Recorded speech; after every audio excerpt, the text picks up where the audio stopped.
अब दिखने में तो ये दोनों ही बहुत ज़्यादा खतरनाक है, लेकिन क्या ये एक्चुअल में रोड पे कैसी दिखती हैं क्या नहीं वो देख लेते हैं। तो यार फ्रंट से अगर बात कर लो तो टायर साइज़ वगैरह टायर के लुक्स के अंदर कोई फ़र्क नहीं है।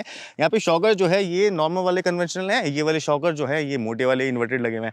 ऐसे ये जो फ्रंट फेंडर है ये देखो कितना सिंपल सा लगा रखा था पहले, बट ये जो फेंडर है ये थोड़ा बड़ा किया हुआ था। इस तरफ से बड़े करने की जरूरत नहीं है, बड़े करने की जरूरत होती है नीचे से। तो अगर आपके पास ये वाला फेंडर आ रहा है ऊपर जो कि इन्होंने डायनामिक और थोड़ा सा वैसा सा बना दिया जैसे हम यामाहा की बाइक्स देखते थे, लुक्स कूल है इसके। यहाँ से ये छोटा हो गया है, यहाँ पे मड फ्लैग की जरूरत नहीं होती, बजाय यहाँ पे बड़ा देना चाहिए और वो दे रखा है ऑलरेडी। पीछे से भी चेंजेस है काफ़ी सारे, जैसे कि टैंक हुआ। तो टैंक जो है ना सबसे बढ़िया सी चीज़ मुझे लगती है यार, बड़ा सा कर दिया है ग्राफिक के साथ में और थोड़ा सॉलिड फील है इस वाली टैंक की। ऐसा लगता है कि हाँ बैठने के बाद ऐसा लगता है इस वाले फ्रेम से देखें तो कि ये चौड़ा है, थोड़ा मस्कुलर है। हैंडल हैंडल यहाँ पे आके देखोगे तो ये पतला वाला हैंडल है, यहाँ से इस 25 mm 22 mm के आसपास इसको बोलते हैं। और अगर इसको देखो तो ये 32 mm का हैंडल है। हैंडल भी मतलब ये बुल बार टाइप्स हैंडल हो गए। तो ये जो बुल बार्स होती हैं ये थोड़ी स्ट्रेंथ में तो ज़्यादा होती हैं, टूटती भी कम है और ये खुलती भी कम है, लूज भी ये कम होती हैं, जैसे कि ये वाले हैंडल हो गए। तो ये पुरानी शेप ही चलती चली आ रही थी इनकी, तो इसको चेंज कर दिया गया। ऐसे ही ये वाला पोर्शन जो देख रहे हो, पहले इग्निशन कुछ इस टाइप का होता था, सब कुछ ब्लैक एंड वाइट वगैरह हो, ट्रिपल मीटर इन्होंने एक्स्ट्रा लगा रखा है। बट अगर नई वाली के साथ में देखें तो नई वाली का जो इंस्ट्रूमेंट क्लस्टर है वो आउटस्टैंडिंग, ये डिजिटल।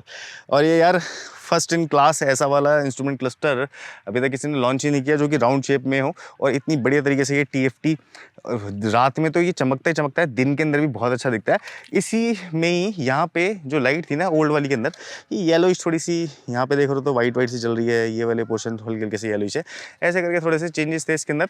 इनफैक्ट की गियर रेशो, क्योंकि गियर्स चेंज हो गई हैं, ये वाली थी 5 स्पीड गियर्स के साथ में, ठीक है, जिसके अंदर की स्लीपर क्लच नहीं होता था। ये है 6 स्पीड गियर्स के साथ में विद स्लीपर क्लच। इस वजह से जो रेयर पॉकेट है उसका साइज अगर देखा जाए तो नई वाली में ज़्यादा बड़ा है और पुरानी वाली का जो है वो छोटा साइज़ है। इंजन भी देख लो बिल्कुल ही इंटायरली नया कर दिया है। ये है इसकी लेफ्ट साइड ही अगर ये वाले इंजन की देखोगे तो बिल्कुल नया ट्रांसमिशन के साथ में बिल्कुल नया सिलेंडर हेड, बिल्कुल नया ही डिज़ाइन है। और राइट साइड में भी ये वाला जो पोर्शन इन्होंने बनाया है थोड़ा सा कूल सा कर दिया है, बिल्कुल लेटेस्ट टाइप की बाइक लग रही है। बट इसमें अगर देखते थे तो वही ओल्ड एज वाला ही इंजन होता था, पुराने टाइप वाला 411।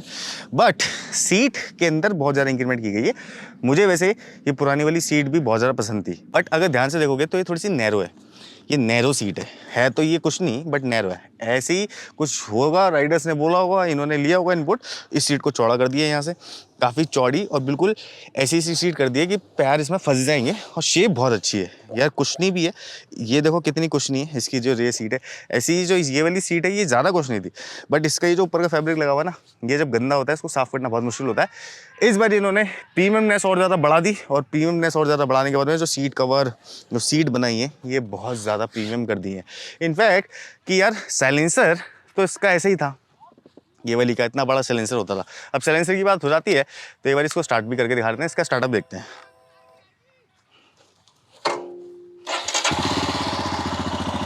ऐसे होती थी स्टार्ट, ये भी सही साउंड लग रहा है वैसे दिखा रहा तो। थोड़ा सा डीप साउंड है पुरानी वाली का, बट नई वाली का साउंड ये चिल्लाती है। क्यों चिल्लाती है? साइलेंसर का साइज देखो पहले साइड से, अब देखो ऊपर से, ये बहुत ही पतला सा साइज है इसका। अगर इसको यहाँ से दिखाया जाए बहुत बारीक सा साइलेंसर है ये, बहुत पतला सा, लेकिन साइड से देखोगे तो बहुत ज़्यादा खूबसूरत लगेगा। अब इसका एक बार साउंड सुनते हैं, ये ऐसा है।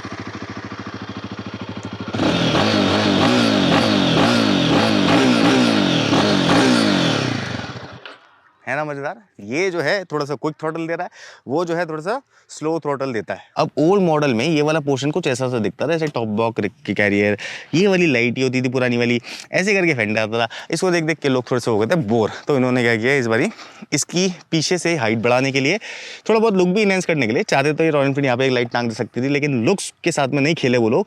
उन्होंने ये टर्न इंडिकेटर्स के अंदर ही टेल लैम्प दे दिए, क्योंकि धूप और ये दिख नहीं रहा होगा, बट ये टेल लैम्प बहुत ही आउटस्टैंडिंग है। अगर टर्न इंडिकेटर में दूँ तो टर्न इंडिकेटर भी शार्प सनलाइट के अंदर दिखता है, एंड टेल लाइट भी, ब्रेक लाइट भी शार्प सनलाइट के अंदर आपको दिखेगी। पीछे से तो यार इसका लुक जो है ना वो ऐसा लगता है जैसे यहाँ की बाइक है नहीं अभी, जब तक लोग इसको समझेंगे नहीं या फिर ज़्यादा रोड पे ये नॉर्मली चलेगी नहीं। ये तो हो गया एक नॉर्मल सी टॉक। अब चलते हैं टेक्निकल इन्फॉर्मेशन पर।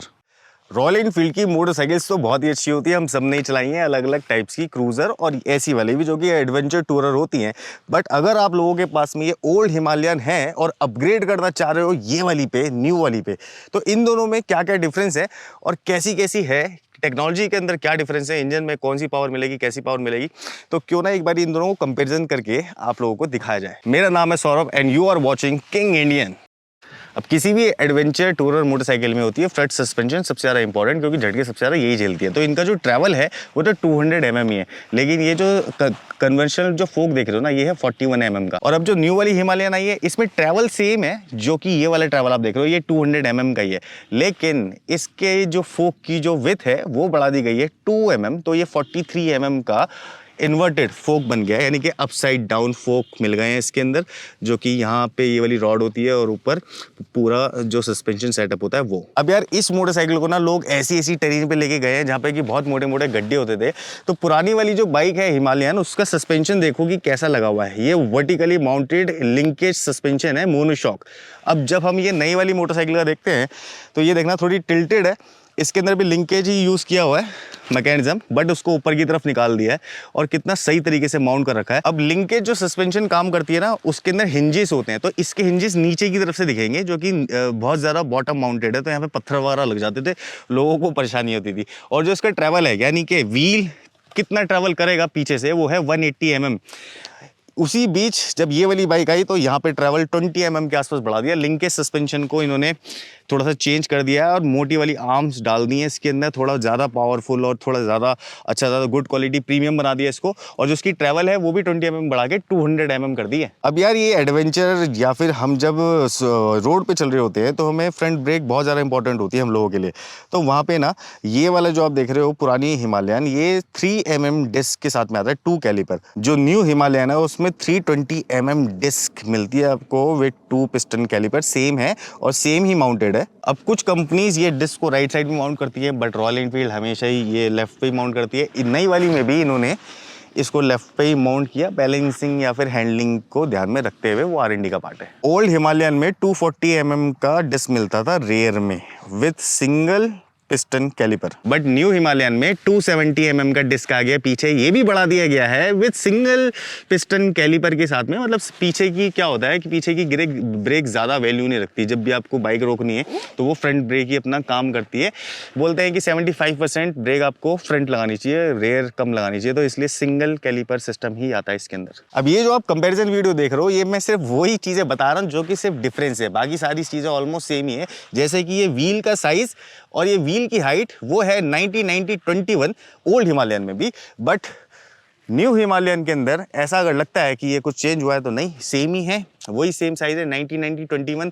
दोनों के अंदर ही डुअल चैनल ABS है, बट फर्क किस में है, वो है रेयर टायर में। अभी जो ओल्ड वाली हिमालयन थी ना, इसके अंदर 120-90-17 का ये वाला व्हील आता था, पिछला वाला जो टायर है। और न्यू हिमालयन में ये वाला जो टायर है इसको मोटा कर दिया है, ये 140 mm का हो गया है, 80 हो गई है इसकी टायर वॉल और 17 इंच का इसका रिम का डायमीटर है। अब ये जो न्यू वाली हिमालयन है ना, ये लेंथ में, विथ में, हाइट में और सीट हाइट में और पेट्रोल टैंक में इस वाली हिमालयन से बहुत ज़्यादा है आगे, मतलब कुछ MM बढ़ा रखा है, साइज़ में भी बल्कि लगती है, टैंक भी इसका छोटा है उसका बड़ा है। तो चलो एक बार नंबर गेम खेलते हैं, नंबरों पे बात करते हैं। अब अगर लेंथ की बात करें तो ये 2245 mm की है न्यू वाली और पुरानी वाली 2190 mm की है। विथ है इसकी 852 mm और पुरानी वाली 840 mm की ही थी। अब ये जो पुरानी वाली हिमालयन है, इसकी जो सीट है ये 800 mm की है ज़मीन से, ठीक है, आराम से बंदा इसके ऊपर बैठ जाता था। बट न्यू वाली जो हिमालयन है इसके अंदर 25 mm की सीट हाइट बढ़ा दी है, छोटी सी सीट हाइट है, वो ज़्यादा कुछ पता भी नहीं चलेगा, तो ऐसे करके आप इसमें भी आराम से ही बैठ सकते हैं। अब इसके अंदर इन्होंने ना लेटेस्ट टेक्नोलॉजी डाल दी, जैसे सस्पेंशन शोवा वगैरह की, टैंक भी मोटा सा कर दिया है, एयर फिल्टर बीच के अंदर आ गया है, टेक्नोलॉजी थोड़ी सी चेंज हो गई है। बट उसके बाद में भी जो वेट है वो थोड़ा सा रिड्यूस हुआ इसके अंदर, ये 196 किलो की है इसका वेट, और पुरानी वाली को अगर देख रहे हो तो वो 199 kgs की है। इनफैक्ट कि इसके अंदर 17 लीटर का फ्यूल टैंक है और पुरानी वाली के अंदर 15 लीटर का फ्यूल टैंक है। तो पुरानी वाली का अगर फ्यूल टैंक ऊपर से दिखा दोगे ना तो छोटा भी लगता है और लुक्स भी इसके थोड़े से कॉम्पैक्ट ही थे। ऐसी जो न्यू वाली है इसका जो फ्यूल टैंक है ये चौड़ा, बल्कि और मैसिव सा लगता है, जैसे कि विंग्स निकल रहे हो इस तरफ से।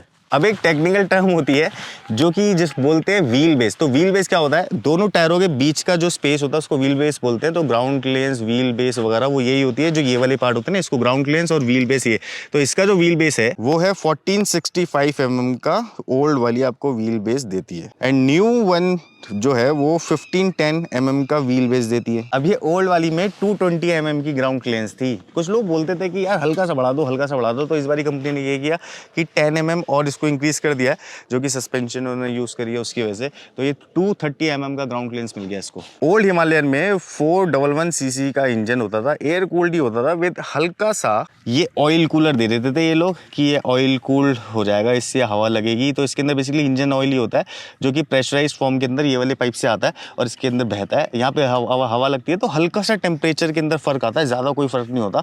बाकी हीट प्रॉब्लम वगैरह तो होती है, जो कि ऑयल कूलर होती है, इतनी ज़्यादा कूल नहीं होती वो बाइक्स है। तो ये भी single cylinder unit he, but इसके अंदर सिर्फ 2 वॉल्व यूज़ किए हुए हैं।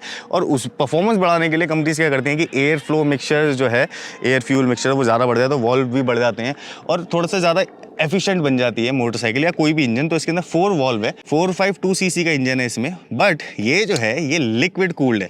ये है इसका लिक्विड कूलर, रेडिएटर यहाँ पे लगा हुआ है, इसके अंदर कूलेंट डलता है। कूलेंट का क्या काम होता है वो मैंने बता दिया अपने प्रीवियस वीडियो में। तो कूलेंट ठंडा करता है पूरे इंजन को। तो इसका जो एफिशिएंसी है, कहीं पे भी लेके चले जाओ इसको, लद्दाख वदाख ये वो कहीं पे भी, कहीं अरब के अंदर कुदा दो, तो इतनी ज़्यादा गर्म नहीं होगी, वो परफॉर्म अच्छा करेगी और माइलेज भी बढ़िया देगी। ओल्ड हिमालयन 24.8 PS का पावर देती थी 6500 RPM पर, बट जो न्यू वाली है ना, ये 40.2 PS का पावर दे देती है 8000 RPM पर। अब न्यू हिमालयन में पावर ज़्यादा मिलती है, इसलिए टॉर्क भी ज़्यादा मिलेगा। तो 40 Nm का टॉर्क है इसमें 5500 RPM पर। वहीं पुरानी वाली जो हिमालयन है उसमें 32 Nm का टॉर्क मिलता है 4000 RPM पर ही, मतलब ऐसा मिल जाता है आपको कि 45,000 RPM पर 4000 RPM के बीच का एक पीक मिलता है, वहाँ पे ये दे देती है 32 Nm का टॉर्क। अब इसमें 5 स्पीड ही ट्रांसमिशन मिलता था, जिसके अंदर की कोई फंक्शनैलिटी नहीं थी, जैसे कि ये स्लीपर क्लच या फिर क्लच असिस्ट। बट न्यू वाली हिमालयन के अंदर ये भाई 6 स्पीड ट्रांसमिशन के साथ में आ रही है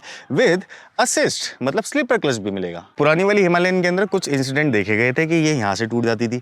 तो इसमें ये जो चेसी यूज कर रहे थे ना, वो थी half duplexed split cradle frame. But new वाली हिमालयन के अंदर इन्होंने ये चेंज ही कर दिया है बिल्कुल ही, मतलब देख रहे हो तो ये पूरा सिस्टम ही चेंज किया हुआ, जिस टाइप का फ्रेम बना रखा है। और उसको ये कंपनी बोल रही है steel twin spar tubular frame. अब भाई ये तो देखने वाली बात है, जब राइडर इसको लेके जाएंगे और बड़े बड़े गड्ढों में से निकालेंगे, तब पता चलेगा कि कितनी स्टडी है ये वाली जो फ्रेम नई वाली निकाली है इन्होंने। अब यार इसके अंदर ना डिफरेंस तो बहुत ज़्यादा दोनों मोटरसाइकिल में, माइलेज का भी है, स्पीड का भी है, कैसे कैसे क्या है। तो नेक्स्ट वीडियो हम बना रहे हैं एक्चुअली इस ऑनर के साथ में, जो कि काफ़ी साल यूज़ कर चुके हैं, उनसे ये चला के देखेंगे।